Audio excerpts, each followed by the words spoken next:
Assalamualaikum warahmatullahi wabarakatuh. Selamat pagi, saya ucapkan terima kasih kepada para hadirin yang sudah hadir ya, sudah standby di sini. Pada kesempatan kali ini kita akan melanjutkan webinar Infinix Cloud yang sesi kedua. Tentunya dengan topik bahasan yang tidak kalah menarik ya. Apa sih kira-kira topik bahasan kali ini? Nah, topik bahasan kita kali ini yaitu mencapai performa high availability yang baik bagi perusahaan. Tentunya nanti akan ada pembicara dari kami yaitu Mas Yogi Rohman dan saya Saskia sebagai moderator Anda. Kita kenalan dulu ya dengan para narasumber yang akan memberikan materi pada hal ini. Halo Mas Yogi. Halo Mbak Caca. Halo. Oh, suaranya rada terputus ya kalau di saya ya Mas Yogi ya. Boleh halo lagi nggak sekali lagi? Oke, halo. Halo Mbak Oke, Caca. sudah lancar. Mantap. Nah, ini ada juga satu lagi nih narasumber yang nggak kalah hebat banget. Ada lagi Mas Krisna. Halo Mas Krisna. Ya, halo Mbak Caca. Suaranya aman ya Mas ya? Tidak ada Aman noise terkendali, Mas. lainnya ya? Mas lagi Mbak. Saya pikirnya kok Mas mulai ya? Iya, ini Mbak loh. Oh iya, maaf ya. Mbak Ses lah kalau gitu. Oke. Nah, untuk materi pertama nanti kita akan dibawakan oleh Mas Yogi ya. Kita perkenalan dulu lebih mendalam ya tentang siapa sih Mas Yogi ini sebetulnya. Halo Mas Yogi, boleh kita perkenalan dulu ya Mas ya? Ya, Silakan boleh. Mas. Sudah tempatnya dipersilakan. Halo semuanya, Bapak Ibu sekalian, Mas atau Mbak, selamat pagi. Salam sejahtera buat kita semua.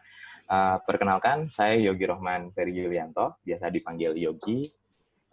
Saya sudah bekerja di Infinix dari tahun 2015 dan saat ini untuk pekerjaan saya sebenarnya di support field. Itu sih Mbak Caca. Oke.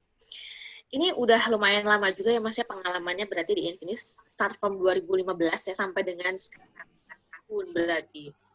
Iya. Mas Yogi ini spesialisnya berarti di bidang support ya? Technical support sampai dengan jadi technical consultant ya berarti ya Mas ya? Iya. Benar, Oke. Mbak. Oke deh. Kita sekarang lanjut perkenalan ke narasumber kedua kita. Ini ada Mas Krisna. Hai Mas. Hai Mbak Caca. Nah Mas, biar para peserta sayang nih, kan terkenal sama kata sayang ya. Aduh. Boleh perkenalan dulu? Silakan. Waktu dan tempat. Boleh. Ya, terima kasih Mbak Caca. Halo, selamat pagi menjelang siang Bapak-bapak, Ibu-ibu yang berkenan mengikuti webinar dari Infinix hari ini di sesi kedua ini. Perkenalkan, nama saya Krisna Al-Muhaimin, saya biasa dipanggil Krisna. Saya baru join di Infinix itu di tahun 2019, baru tahun kemarin. Sebelumnya memang saya sudah bekerja juga di bidang IT, lebih tepatnya di domain registrar, yaitu di Indorek pada tahun 2015 sampai 2019. Tapi karena satu dan lain hal, akhirnya saya masuk ke Infinix. Yang pasti satu dan lain halnya itu yang positif ya, bukan negatif karena yang tidak-tidak gitu. Jadi ya karena lebih butuh pengalaman baru sih, lebih tepatnya seperti itu. Nah, kalau misalnya ada nanti setelah sesi ini Bapak-bapak dan Ibu-ibu ada yang mau komunikasi dengan saya dan mau kontak saya, itu bisa langsung aja email ke saya di krisna@isi.co.id. Oke. Jadi memang Mas Krisna ini awalnya dari tim sales ya. Ya, Sekarang betul Mbak Caca. sudah menjadi tim marketing gitu. Oke. Berikutnya kita akan langsung masuk ke sesi materi pertama ya Bapak Ibu. Di sini kita akan mendengarkan materi mengenai performa high availability untuk stabilitas infrastruktur perusahaan. Materi pertama akan disampaikan oleh Pak Yogi atau Mas Yogi ya. Boleh silakan Mas Yogi, waktu dan tempat dipersilahkan. Halo semuanya. Ya, kita mulai saja untuk webinar kali ini. Untuk sesi kedua ini akan membahas tentang performa high availability untuk stabilitas infrastruktur perusahaan. Nah, yang pertama kita cari tahu dulu high availability itu apa sih? Kalau dari pengertian, high availability itu merupakan sebuah konsep agar sistem menjadi durable dan berjalan secara normal dengan meminimalisir downtime. Jadi maksudnya di sini adalah bagaimana agar sistem itu tetap bekerja, sistem tetap bisa digunakan oleh user meskipun katakanlah di salah satu tempat atau di salah satu cluster itu ada gangguan. Jadi bagaimana kita membuat sistem yang kita kelola ini menjadi durable dan ya tetap berjalan secara normal. Contoh-contoh implementasi high availability itu biasanya seperti high availability ada untuk web server, untuk database, ataupun untuk lainnya. Begitu. High availability ini itu penting dikarenakan apabila perusahaan kita memang atau bisnis kita atau usaha kita itu bergerak di bidang IT, maka high availability ini wajib untuk diterapkan. Ya agar tercapainya sistem yang handal dan bisa diakses kapanpun dimanapun. Dan dengan diterapkannya high availability, maka produktivitas kita akan tetap terjaga. Jadi ini high availability itu penting untuk diterapkan, apalagi jika bisnis kita berkaitan dengan internet. Dan yang mana saat ini sudah banyak bisnis-bisnis yang bergantung pada internet, pada sistem komputer seperti itu. Ada beberapa komponen yang termasuk dari bagian high availability. Yang pertama itu environment. Environment itu bisa dikatakan sebagai tempatnya. Katakanlah kita sudah menyewa salah satu data center di Jakarta. Nah, agar nantinya untuk menjaga-jaga, semisal di data center itu ada masalah, maka kita juga melakukan sewa di data center yang lain. Tujuannya adalah agar terjadi, semisal ada salah satu yang bermasalah, itu akan tercover dengan yang sudah ada, yang di tempat yang lainnya. Misal di Jakarta, misal ada kerusuhan atau apa, sehingga menyebabkan data center tersebut tidak bisa menjadi down, otomatis kan aplikasi di situ akan jadi down juga. Maka kita ada data center yang di lain tempat, contohnya di Bandung, yang mana masih mengcover agar sistem itu tetap berjalan. Itu pertama, environment. Yang kedua, itu ada data. Nah, selain kita menyewa tempat itu tadi, yang perlu salah satu komponen pentingnya adalah data.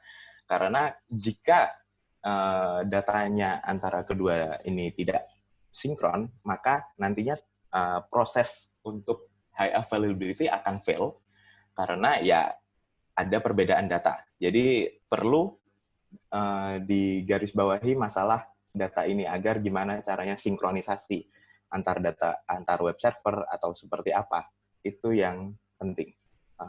Selanjutnya adalah hardware.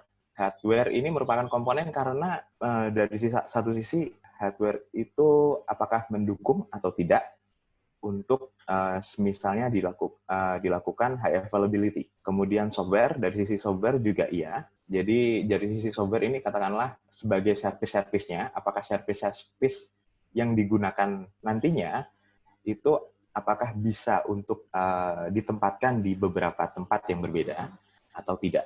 Yang terakhir adalah network atau jaringan.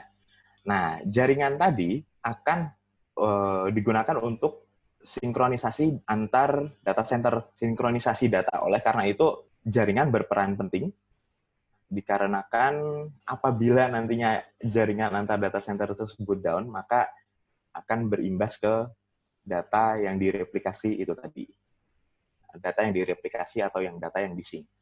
Dengan kita menerapkan high availability, kelebihannya adalah sistem lebih durable, dalam artian sistem lebih handal, jadi bisa diaksesnya itu meskipun ada downtime, meskipun terjadi downtime di salah satu data center, maka ada yang mengcover. Kemudian yang kedua yaitu downtime minimal. Nah, downtime ini sangat krusial dikarenakan jika server atau data center mengalami down, maka nantinya berimbas ke klien ataupun ke kinerja dari sistem itu. Oleh karena itu, membuat produktivitas dari tim kita atau dari sistem kita terjaga.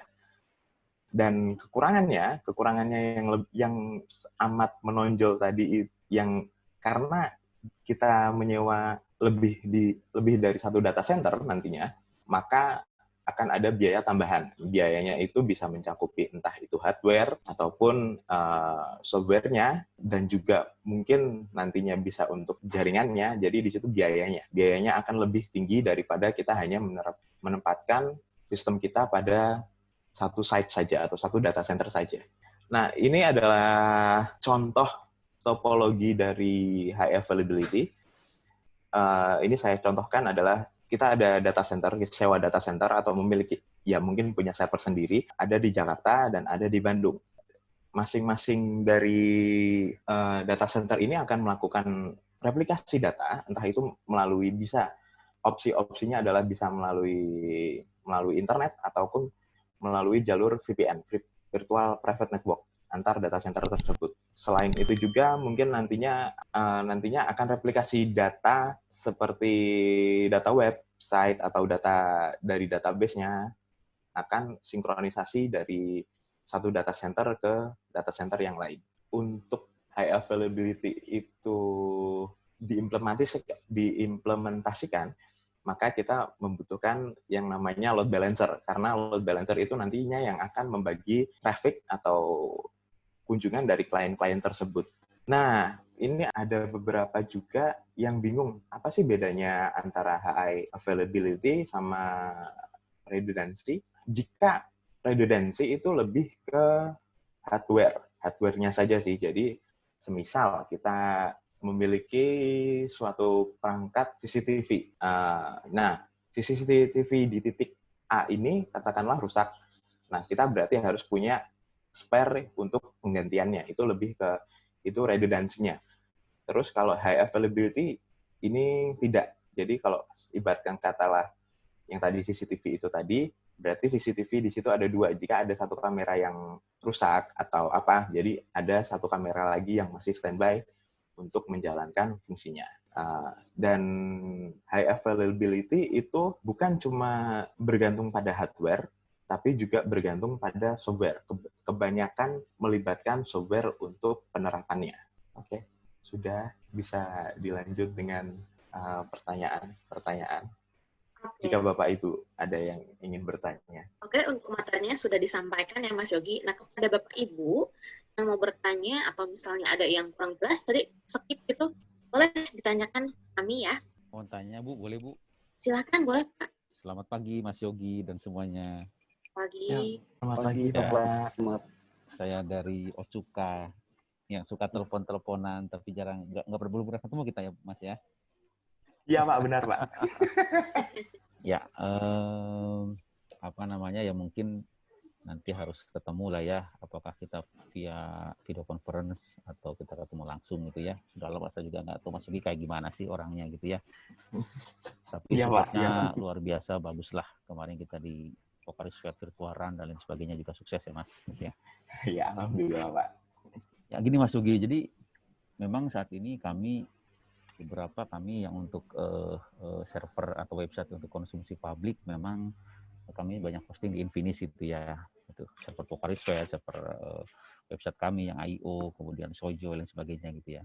So far sih oke lah saya ngeliat di Infinis itu ya, jarang sekali down gitu ya.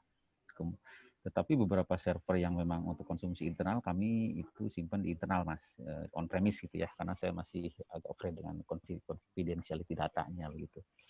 Ya, Pak. Nah itu terkait dengan yang tadi Mas Yogi sampaikan itu yang load balancing gitu ya.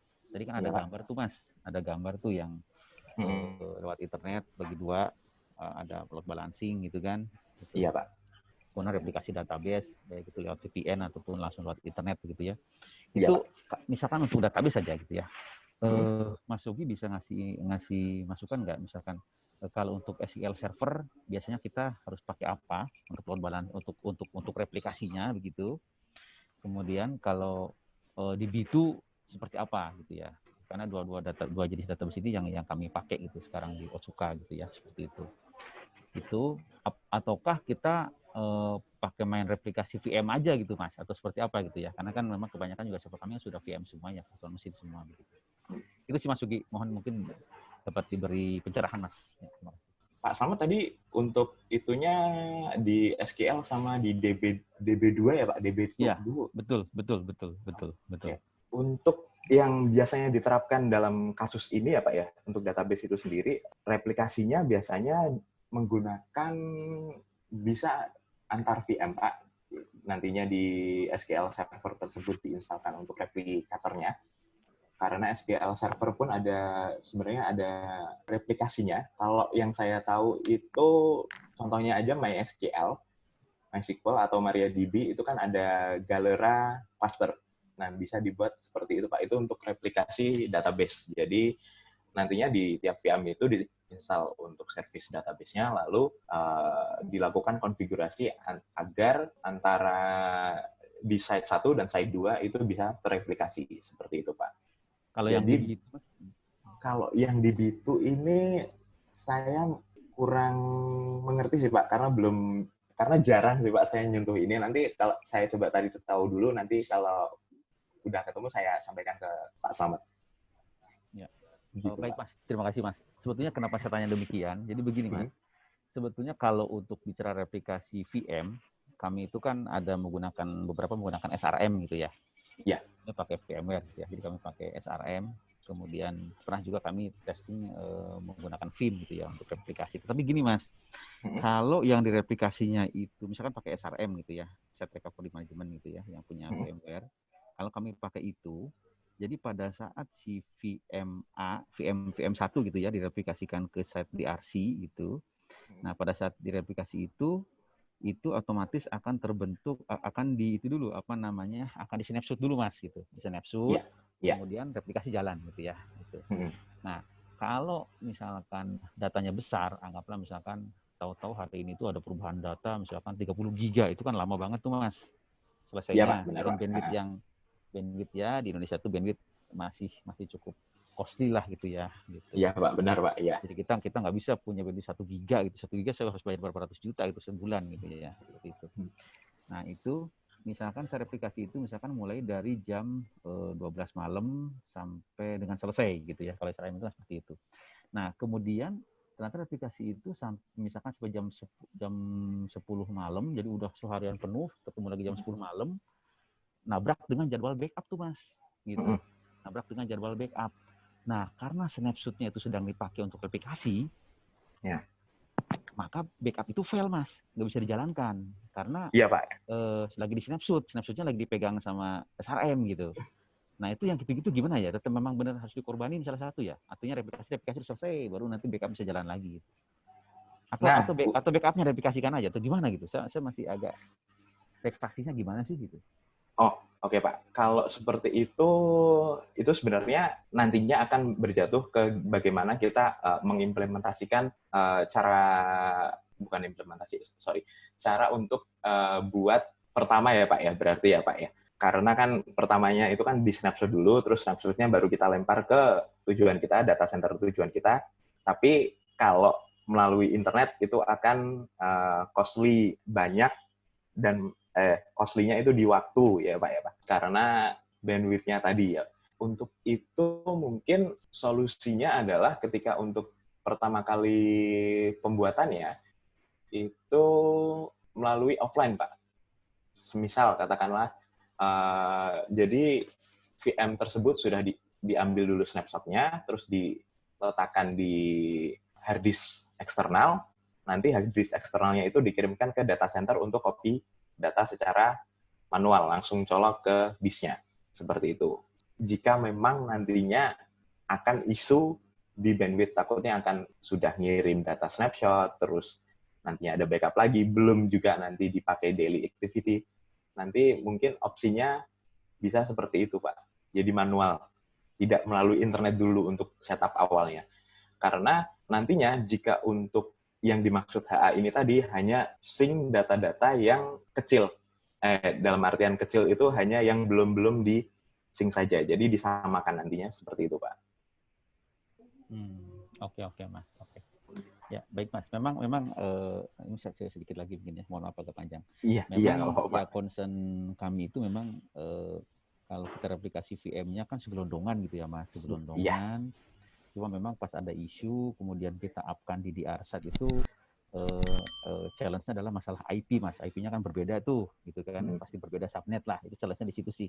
Jadi kita juga udah akalin pakai konsep DNS name dan sebagainya gitu ya, pakai nama aksesnya. Gitu. Terus yang kedua juga kenapa saya tanyakan juga yang tadi terkait aplikasi DB2 ataupun SQL Server, karena memang kalau aplikasi yang seperti itu kan memiliki kemampuan log shipping ya Mas ya, kemampuannya seperti itu gitu. Jadi jadi hanya logs-nya saja yang dilempar, di ship gitu ya. Kemudian di sana dijalankan script-nya gitu ya, seperti itu.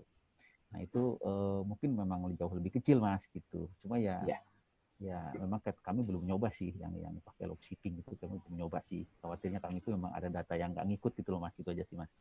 Nah, ya itu Pak. Untuk awalnya perlu dilakukan sebelum menerapkan HA ini memang perlu diuji coba terlebih dahulu, Pak.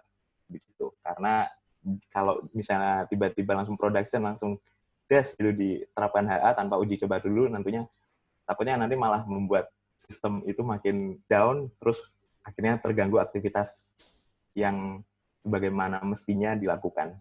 Gitu sih, Pak. Ya, oke Mas. Ya, makasih Mas. Ya, terima kasih juga Pak Slamet. Oke, terima kasih Pak Slamet untuk pertanyaannya. Berikutnya, silahkan bagi yang mau bertanya. Atau kalau belum ada yang mau bertanya, saya sapa aja ya kepada para peserta ya. Oke, di sini saya mau sapa Bapak atau Ibu. Mbak Caca, maaf itu ada chat dari Pak Bima di itu. Sorry, ini saya belum nge-load ya. Sebentar. Oke, ini ada pertanyaan dari Pak Bima Putra ya. Pertanyaannya, untuk replikasi data dari DC1 ke DC2, apakah terjadi secara real time atau ada waktu tertentu yang dijadwalkan untuk replikasi data tersebut? Boleh, Mas Yogi, boleh dibantu jawab ya, silahkan. Oke, terima kasih pertanyaannya Pak Bima. Untuk replikasi datanya ini karena penerapannya tadi high availability ya, bukan untuk DRC. Kadang memang agak rancu antara high availability, redundancy, terus DRC. Itu seperti apa sih? Kalau high availability ini lebih menunjukkan lebih menonjolkan pada sisi data yang di sync itu real time. Jadi tidak sebisa mungkin tidak berjangka waktu. Kalau jangka waktu nanti jatuhnya itu lebih ke DRC atau disaster recovery. Seperti itu. Oke. Bagaimana Pak Bima untuk tanggapannya? Sudah cukup ya? Oke. Terima kasih Pak Bima dan juga Mas Yogi untuk penjelasannya dan pertanyaannya.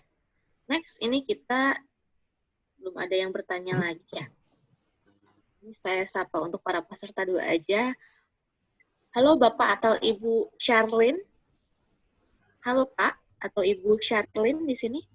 Halo, terdengar nggak ya suara saya ya ini? Halo. Terdengar. Halo. Halo. Ya, boleh perkenalkan diri dulu silakan Bapak atau Ibu. Perkenalan diri yang seperti apa ya Kak? Maaf Kak. Mungkin nama atau mungkin dari organisasi atau personal mungkin. Oke. Nama saya Charlene. Saya masih belajar sih Kak di Universitas Bina Nusantara. Oh, oke. Nah, berarti Kakak ya. Kak, dari penjelasan yang sudah disampaikan oleh narasumber kami, apakah ada yang mau ditanyakan atau misalnya ada yang kurang jelas, mungkin boleh disampaikan ke kami ya. Kita bisa sharing juga di sini. Oke Kak. Oke. Mungkin bisa dilanjut dulu aja Mbak Caca, jadi biar nanti kalau misalnya ada pertanyaan langsung di chat atau langsung on mic aja. Nampaknya ada kendala ya tadi. Oke. Berikutnya ini kita coba ini sudah ada Pak Didit ya, ini ada pertanyaannya ya. Oke, pertanyaan dari Pak Didit Priyono ya. Processing data itu berarti dua arah ya Pak, tergantung dari server mana yang datanya lebih update. Nah, dan ketika terjadi switching, dikarenakan ada downtime, apakah ada efek yang dirasakan oleh pengguna? Misal lebih lemot atau dan lain-lainnya. Ini dari ya Pak Didit ya. Boleh dibantu penjelasannya Mas Yogi atau Mas Krisna? Halo Pak Didit, terima kasih atas pertanyaannya Pak. Untuk processing datanya antar node itu atau antar cluster itu, ya Pak, benar, dua arah Pak. Jadi high availability itu dikatakan sebagai kedua site sama-sama aktif. Dan ya benar, bergantung nanti server mana yang datanya lebih update, maka nantinya server yang satu lagi itu akan replikasi datanya atau sync datanya. Ketika terjadi switching, apakah ada efek yang dirasakan oleh pengguna? Nah, jika ini bergantung dari resource di masing-masing servernya. Apakah di kedua data center itu nanti resource-nya antar servernya itu apakah sama atau tidak? Jika tidak, jika ada timpang salah satu, maka nantinya akan terasa juga. Apalagi jika ada lonjakan pengunjung dari sistem. Gitu sih, Pak. Jadi sebisa mungkin di dua data center tersebut atau lebih, masing-masing spesifikasi dari servernya ini sama, Pak. Gitu. Jadi agar ketika proses switching-nya itu tidak terasa oleh pengguna atau klien. Begitu, Pak. Oke, baik. Sudah ditanggapi ya penjelasannya. Terima kasih untuk Pak Didit dan juga Mas Yogi. Pada Bapak Ibu yang mau bertanya boleh dicantumkan di kolom komen di kolom chat. Oke, kita masuk ke sesi kedua. Ini akan dibawakan oleh Mas Krisna untuk penjelasannya dengan topik Infinix Cloud menjadi pilihan untuk layanan backup. Halo Mas Krisna. Ya, halo Mbak Caca. Mungkin saya koreksi sedikit ya, bukan layanan backup, tapi layanan high availability. Iya maksudnya high availability. Kenapa Infinix Cloud menjadi pilihan untuk layanan high availability maksud saya? Sudah ready ya Mas Krisna ya? Siap. Oke, silakan waktu dan tempat. Silakan. Oke, selamat siang kembali Bapak-Bapak dan Ibu-Ibu serta kakak-kakak dari BINUS tadi ya yang sudah join di webinar kita kali ini. Terima kasih untuk meluangkan waktunya dalam mengikuti webinar kali ini. Jadi di sesi saya kali ini saya akan membahas mengenai kenapa sih Infinix Cloud menjadi pilihan untuk layanan high availability bagi perusahaan atau lembaga yang Bapak Ibu sekarang gunakan. Penjelasan ini sih lebih ke sisi bisnis ya. Jadi untuk sesi teknikal kan tadi sudah dijelaskan oleh Mas Yogi. Jadi saya akan mencoba menjelaskan sedikit mengenai kenapa harus Infinix yang menjadi pilihan untuk layanan high availability ini. Jadi yang pertama itu Infinix memberikan managed service. Jadi managed service ini kita harapkan dapat membantu customer untuk mempermudah dalam menggunakan layanan dari high availability ini, mulai dari konsultasi sebelum menggunakan layanan, kemudian ada pre-assessment dengan tim teknikal kita, bisa juga dari Mas Yogi nanti atau tim teknikal kita lainnya. Kemudian kalau misalnya untuk lebih meyakinkan lagi dalam pre-assessment-nya, calon customer itu bisa menggunakan trial untuk mengetahui bagaimana sih performance-nya sesuai atau enggak sih sama apa yang disampaikan oleh tim teknikalnya. Nah, jadi bisa sampai sejauh itu. Kemudian kita juga memberikan managed service untuk customer yang sudah menggunakan layanan kita. Kita memberikan managed service itu bisa lebih dalam lagi, kita sebutnya deep managed service. Yaitu jadi kalau misalnya memang kendala itu ada di server, maka 100% akan menjadi tanggung jawab kita. Nah, jika kendalanya ada dari sisi aplikasi yang digunakan oleh customer, biasanya kita hanya membantu sampai menemukan kendalanya ada di mana. Tapi nanti untuk troubleshooting-nya itu dari sisi customer, karena dari kita tidak memiliki akses atau tidak ada ranahnya untuk mengerjakan aplikasi customer. Kurang lebih seperti itu untuk sisi managed service-nya. Kemudian berkaitan dengan tadi masalah kendala dari layanan yang digunakan, kami sebagai provider cloud itu memberikan jaminan SLA sebesar 99,5% per bulan dari semua server host atau semua layanan yang digunakan oleh customer, mulai dari perhitungan, penyimpanan, sampai ketersediaan hypervisor yang akan digunakan oleh customer tersebut nantinya. Nah, berdasarkan hal tersebut, jadi selama 99,5%, maka kami menjamin kegagalan atau kendala yang dihadapi customer itu akan selesai maksimal, paling lambat sekali itu 3 jam setelah kendalanya teridentifikasi. Jadi, kita mulai menghitung solving time itu 3 jam setelah kita menemukan masalahnya ini ada di mana. Kalau memang masalahnya itu ada dari sisi server yang digunakan oleh customer, yaitu yang menjadi tanggung jawab kita juga, maka masalah tersebut akan selesai maksimal 3 jam. Apabila masalah tersebut lewat dari 3 jam, maka nanti akan ada pembahasan dari tim kami mengenai SLA-nya seperti apa. Kemudian untuk masalah ganti ruginya seperti apa. Tapi apabila masalahnya berhasil teridentifikasi dan ternyata masalahnya itu berasal dari aplikasi yang digunakan oleh customer, maka kami akan menginformasikan, ini loh Pak, Bu, masalahnya ada di sisi aplikasi, lebih tepatnya di detailnya tuh misalnya ada di database WordPress-nya, misalnya di folder apanya. Nah, kita sampai informasikan ke situ, nanti customer itu tidak perlu repot-repot lagi mencari kendalanya ada di mana, inti masalahnya itu ada di mana, karena sudah kita informasikan, kurang lebih seperti itu. Kemudian kita juga menyediakan layanan customer care. Customer care kita itu 24/7. Jadi untuk menyampaikan kendala atau menyampaikan masalah di kita itu kita betul-betul real 24/7, tidak ada hari libur.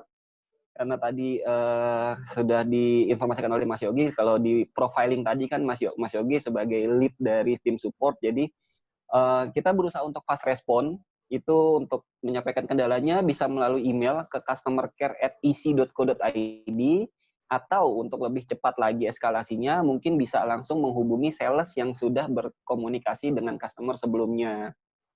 Jadi tidak hanya melalui email atau open ticket, kita juga bisa menyampaikan kendala melalui sales yang sebelumnya sudah berhubungan dengan customer. Jadi misalnya dari tadi kita ambil contoh misalnya dari Pak Slamet ya, Pak Slamet kan tadi dari Amarta ya, sebelumnya kan sama Mbak Febiola. Nah, jadi kalau ada kendala itu bisa langsung ke Pak Febiola, ke Ibu Febiola tanpa harus ke email. Kalau misalnya memang dari tim support kita menerangkan ini harus di email untuk record aja, jadi ya nanti emailnya bisa menyusul untuk recording, untuk istilahnya untuk arsip kita, seperti itu. Nah, yang terakhir itu kita juga menerapkan flexible billing. Jadi Infinis Cloud ini bisa dikatakan target customer-nya adalah customer enterprise atau perusahaan. Tapi juga tidak menutup kemungkinan ada customer individu ataupun lembaga-lembaga lain yang ingin menggunakan layanan cloud di kita. Nah, karena itulah Infinis menerapkan flexible billing.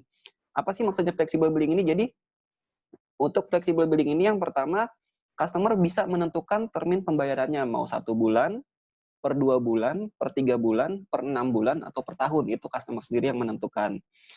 Kemudian juga untuk pembayarannya, misalnya invoice keluar di tanggal 30, tapi karena perusahaan itu punya SOP masing-masing untuk pembayaran, itu bisa disampaikan dulu ke kita. Misalnya setelah invoice keluar, kemudian PIC yang menjadi customer itu menginformasikan kita, tim Infinis kita baru bisa melakukan pembayaran 14 hari setelah invoice kita terima, karena SOP dari kita seperti itu. Nah, itu bisa diinformasikan ke kita. Jadi nanti pada saat sebelum deadline itu, sebelum 14 hari itu selesai, biasanya tim kita akan follow up kembali mengenai pembayaran. Nah, kemudian juga kita tidak menerapkan sistem auto suspend. Biasanya kan kalau di beberapa provider lain, saya tidak mau sebut nama, itu telat bayar 1 hari aja layanannya udah disuspend. Nah, di kita tidak ada service yang seperti itu. Jadi, kalaupun customer telat bayar, biasanya kita akan notif dulu. Nah, nanti setelah kita mengirimkan notifikasi, tidak ada respon juga dari customer, baru kita kirimkan kembali notifikasi untuk melakukan suspend. Nah, jadi untuk suspend itu kita selalu notifikasi dulu ke customer-nya, supaya customer-nya juga bisa ambil langkah-langkah sebelum layanannya tersuspend. Nah, kemudian yang selanjutnya kita juga bisa menerapkan sistem pro-rate. Nah, jadi pro-rate ini misalnya salah satu customer kita itu mau mengadakan event online dan butuh resource berkali-kali lipat lebih besar dari resource yang digunakan sebelumnya. Misalnya, sebelumnya customer ini menggunakan resource misalnya 1 GB RAM, kemudian 1 prosesor, dan 10 GB storage. Nah, karena mau ada event online dan sudah diperhitungkan bakal butuh resource sekitar 4 GB RAM, kemudian 4 core, kemudian 4 tera storage, itu bisa. Misalnya mereka cuma butuh 3 hari aja, Mas, saya mau ada event online, saya mau naikin resource saya, sesuai yang tadi diinformasikan, itu selama 3 hari, misalnya hanya Jumat, Sabtu, Minggu aja. Nah, itu bisa. Nah, gitu. Jadi selama pelaksanaan itu di hari Jumat, Sabtu, Minggu, resource-nya akan kita naikkan sesuai dengan kebutuhan. dan tidak perlu untuk upgrade permanen. Jadi cukup 3 hari aja, dan nanti penggunaan resource tersebut kita hitung pro rate yang akan ditagihkan di bulan berikutnya. Jadi kita juga cukup mempermudah customer untuk menggunakan layanan cloud di kita. Kemudian yang terakhir itu gimana sih cara berlangganannya? Nah, untuk cara berlangganan layanan di Infinix Cloud itu sangat mudah. Jadi calon customer bisa kirimkan email ke alamat email kami di sales@ec.co.id terlebih dahulu dengan menyampaikan kebutuhan layanannya seperti apa, resource seperti apa, atau misalnya mau tanya-tanya lebih dahulu untuk lebih tahu kebutuhannya seperti apa. Nanti tim sales kita akan menghubungi calon customer tersebut. Nah, biasanya setelah tim sales kita menghubungi, itu akan ada diskusi lebih lanjut. Baik itu bisa meeting on-site ataupun virtual meeting untuk menentukan kebutuhan-kebutuhan yang akan digunakan oleh calon customer tersebut. Nah, nantinya setelah berkomunikasi tersebut, biasanya tim sales kita akan mengirimkan penawaran. Nah, nantinya penawaran tersebut apabila sudah sesuai, itu bisa di-approve. Nanti approval-nya juga by email. Tapi kalau misalnya nantinya dari customer dirasa harganya terlalu tinggi, itu harganya masih bisa dinegosiasikan lagi. Nah, nantinya untuk proses negosiasinya itu, kita biasanya ada meeting berikutnya, baik itu virtual ataupun meeting on-site, seperti yang saya sampaikan sebelumnya, sampai kita menemukan win-win solution mengenai price yang akan diberikan ke customer. Kurang lebih seperti itu. Demikian penjelasan dari saya mengenai sisi bisnis dari penggunaan layanan high availability di Infinix Cloud. Kalau Bapak Ibu ada yang ingin ditanyakan, boleh langsung on mic atau tulis pertanyaannya by chat. Terima kasih. Ya, terima kasih Mas Krisna untuk penjelasannya. Ini sudah ada satu pertanyaan yang masuk ya dari Kak Charin ya. Oke, ini saya bacakan pertanyaannya. Kalau untuk mencapai high availability yang baik bagi suatu perusahaan, itu kira-kira data yang seperti apa ya yang lebih cocok untuk digunakan atau dikumpulkan? Karena tadi kurang jelas juga sih untuk penjelasannya. Mungkin boleh dibantu untuk dijelaskan kembali bagi Mas Yogi atau Mas Krisna, boleh dibantu untuk menjelaskan kembali ya. Mungkin Mas Yogi yang lebih hatam. Oke. Oke, terima kasih atas pertanyaannya. Ini Pak atau Bu? Kak ya? Pak ya. Kak Charlin, oke. Data apa yang cocok? Sebenarnya datanya itu bergantung, high availability itu lebih sebenarnya kalau data itu kan bagaimana si sistemnya ini butuh data apa saja ya, seperti itu ya. Nah, untuk high availability itu lebih ke bagaimana sistem ini bisa dibuat menjadi bisa berjalan di dua site secara normal. Nah, datanya itu untuk yang yang sering diterapkan di Infinix Cloud itu contohnya katakanlah seperti high availability untuk web server ataupun high availability untuk database server. Kebanyakan itu. Jadi data-data website bisa script-nya, bisa image-nya, bisa gambar-gambarnya, dan juga database dari website itu, atau hanya database saja. Jadi nanti dibuat di masing-masing site itu hanya service database saja. Nah, itu berarti datanya bergantung dari service yang dijadikan sebagai high availability itu tadi. Begitu sih. Kalau ada yang kurang jelas, tolong ditanyain lagi ya, Kak. Oke. Bagaimana Charlene untuk penjelasannya sudah cukup jelas ya? Kalau misalnya masih kurang jelas, nanti boleh direspon melalui kolom chat atau boleh aktifkan mic-nya. Peserta lainnya silahkan jika ada yang mau bertanya. Kalau misalnya ada yang kurang jelas, kita bisa bantu jelaskan kembali ya. Oke, ini Pak Bima ya. Ada pertanyaan dari Pak Bima. Apakah semua layanan di Infinix sudah didukung oleh HA? Bagaimana Mas Yogi? Boleh dibantu penjelasannya? Iya Pak Bima, untuk layanan di Infinix Cloud bisa diterapkan high availability Pak. Tapi untuk lebih pastinya sih, pasti nanti awalnya kita butuh assessment dulu Pak. Jadi butuh review dulu dari aplikasi yang Bapak gunakan nantinya. terus bagaimana nanti replikasinya. Jadi nantinya pasti ada diskusi, ada assessment untuk agar keinginan dari Bapak itu bisa kami berikan solusinya, gitu Pak. Oke, terima kasih ya Pak Bima untuk pertanyaannya. Ini berikutnya kita ada pertanyaan lagi nih Mas Yogi dari Bapak atau Mas Sadam ya. Nah, dari softwarenya yang paling rekomend untuk Windows apa ya Pak ya? Bagaimana Mas Yogi untuk dari sisi software ya, apa yang paling rekomend nih untuk Windows apa ya? Mohon maaf Pak Sadam, untuk software apa ya Pak ya? Oke, mungkin untuk menjawab tadi pertanyaan Pak Bima ya lebih menjelaskan detailnya. Jadi kalau sesuai penangkapan saya adalah apakah semua layanan Infinis sudah didukung oleh HA? Maksudnya apakah HA ini sudah include dari awal atau belum? Mungkin seperti itu ya Pak Bima ya. Ya mungkin kalau misalnya memang seperti itu, untuk by default-nya layanan kita itu belum include dengan fasilitas HA.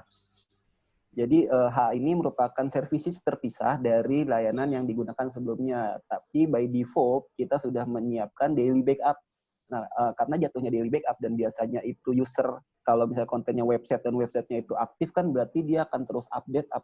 Sedangkan dalam satu hari itu bisa beberapa kali update. Sedangkan dari kita hanya menyediakan layanan daily backup. Jadi kalau misalnya namanya website yang aktif, otomatis mereka ingin meminimalisir downtime seminimal mungkin. Jadi layanan HA ini merupakan services tambahan yang kita berikan atau kita tawarkan ke user untuk mendukung dari HA ini. Jadi by default itu belum termasuk HA, tapi kita sudah menyiapkan daily backup secara default-nya.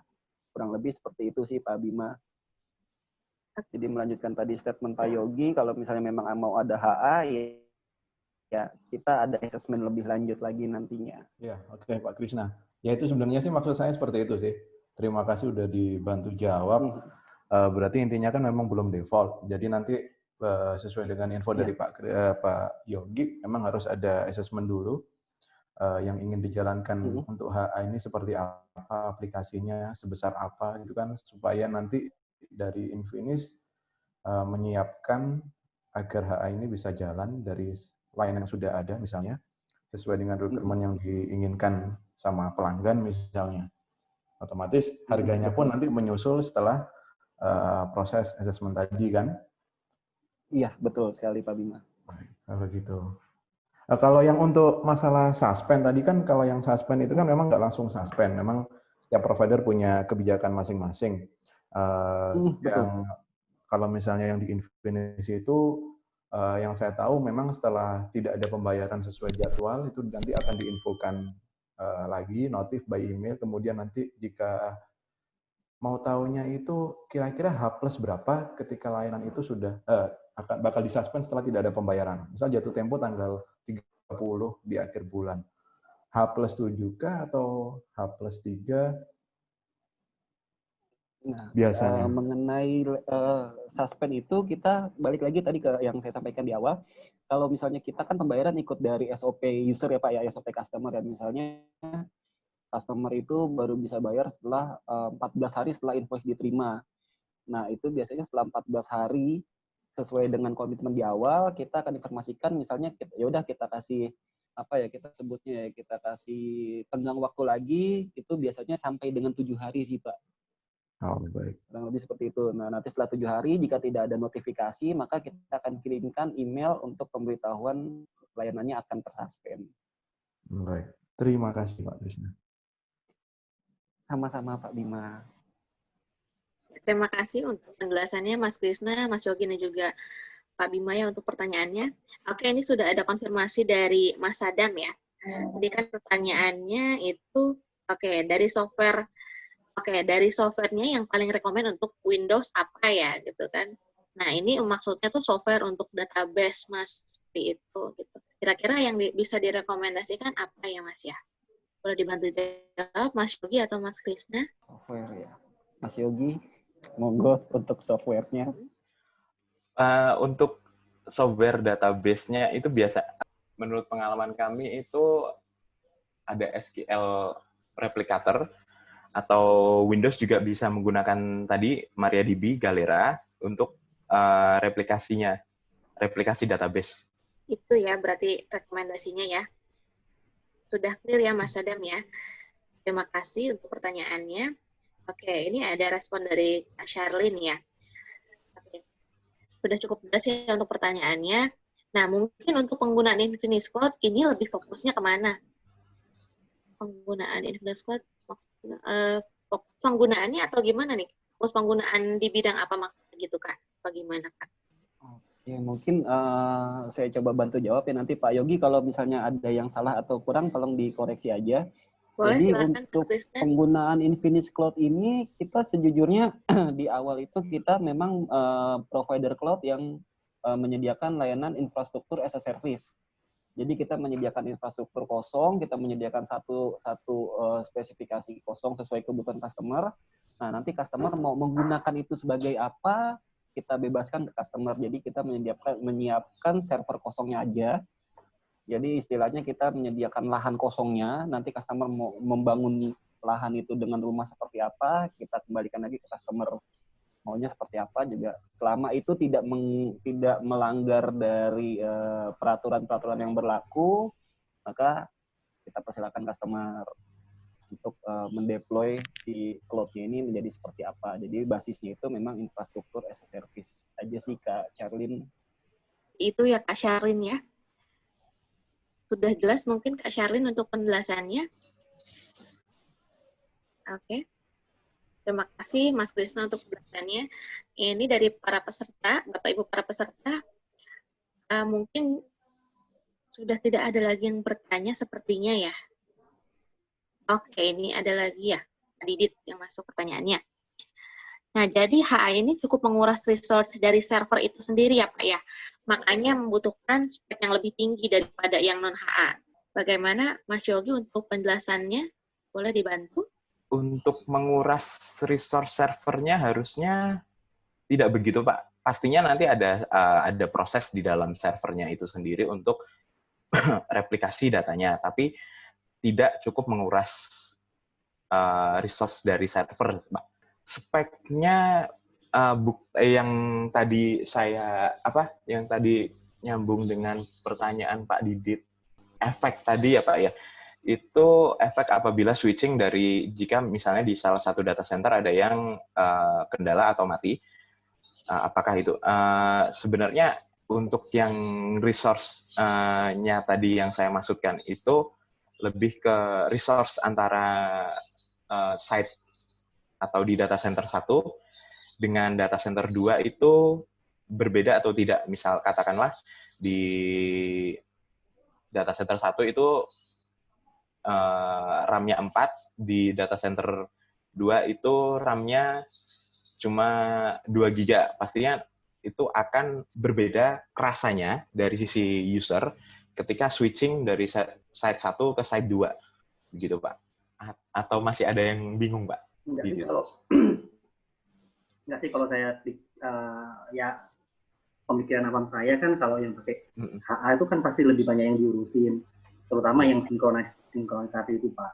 Jadi takutnya lebih lambat lah ketika user mengakses misalkan e-commerce kita, gitu, daripada server dengan spek yang sama tapi yang nggak pakai HA.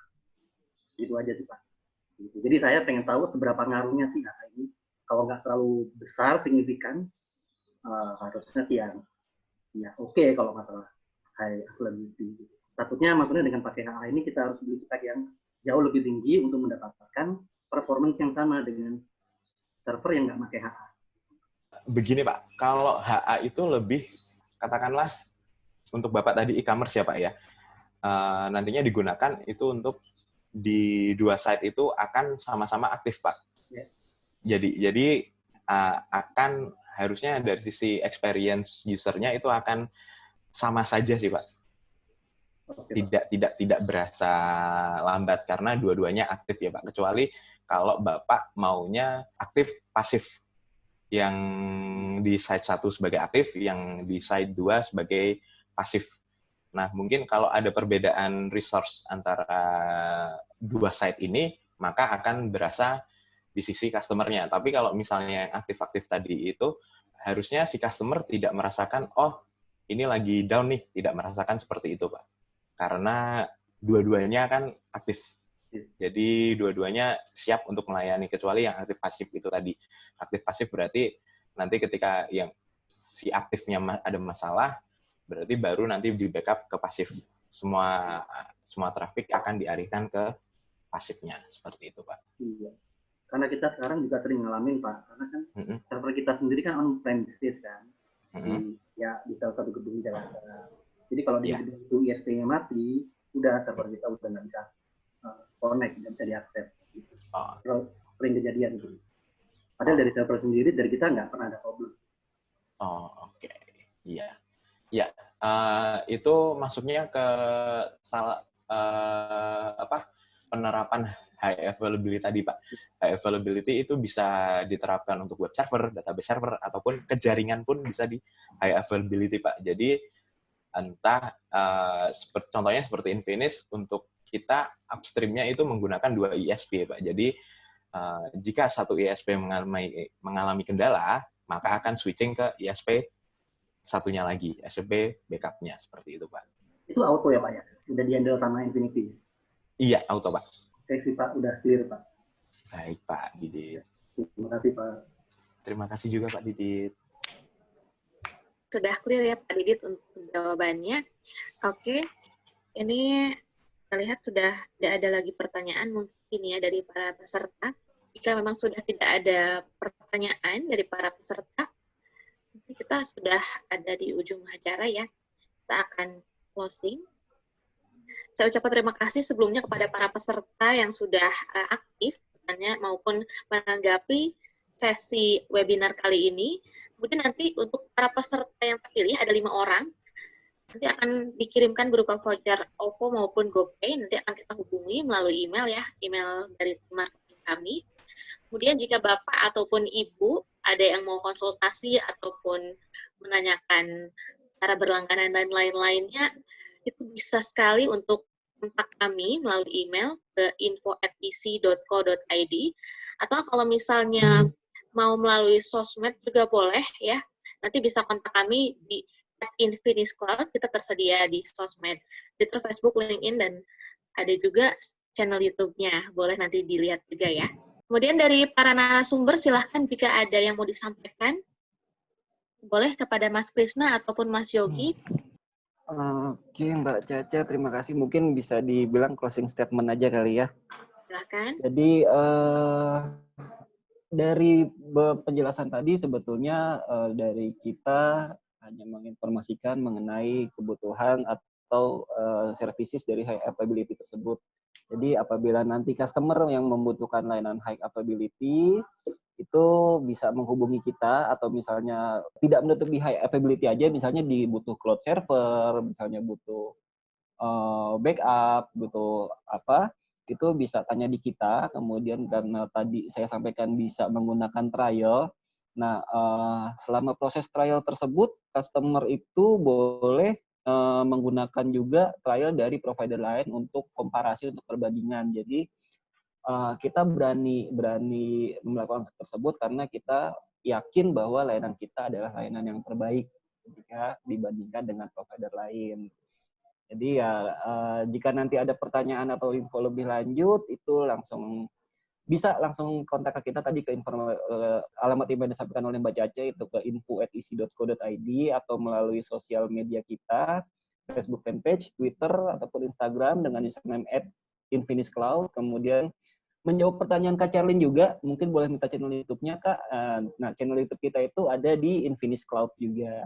Mungkin seperti itu aja. Nanti kalau ada yang ingin ditanyakan, langsung aja email ke info@isi.co.id tim tadi. Nanti sebisa mungkin tim sales-nya atau mungkin saya nanti akan bantu untuk menjawabnya. Atau mungkin nanti Mas Yogi juga bisa bantu menjawabnya.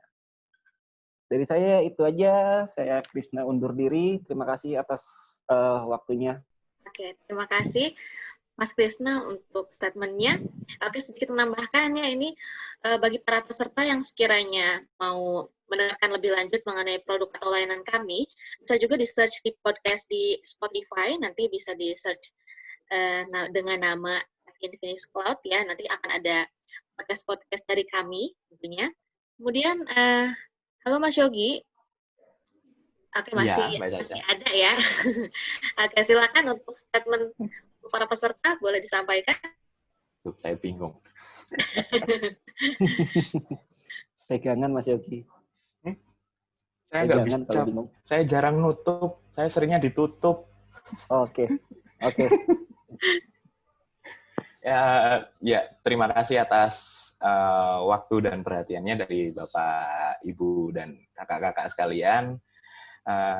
Ya, sama seperti Pak Krisna yang tadi disampaikan, jika nantinya ada pertanyaan-pertanyaan lebih lanjut bisa disampaikan kepada kami melalui email atau melalui media sosial kami. Begitu saja sih.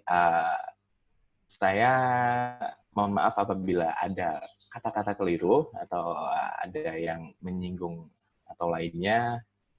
Saya minta maaf. Itu aja. Baik. Sekali lagi saya ucapkan terima kasih kepada para narasumber, para peserta maupun para panitia yang sudah terlibat dalam acara webinar kali ini. Oke, saya juga mau mengingatkan untuk para peserta besok kita ada sesi ketiga ya. Nanti hari terakhir ya, berarti besok ya. Nanti jangan lupa untuk ingatkan ke rekan-rekannya, mungkin boleh join acara webinar kita ya. Nanti kita biar bisa sharing lagi untuk lebih detailnya. Saya sekian, mohon maaf jika ada kekurangan. Kemudian sekali lagi saya ingatkan ya, jika ada pertanyaan ataupun hal-hal lainnya, boleh kontak kita. Demikian saya tutup acara ini. Selamat siang. Wassalamualaikum warahmatullahi wabarakatuh. Waalaikumsalam warahmatullahi Terima kasih wabarakatuh. semuanya.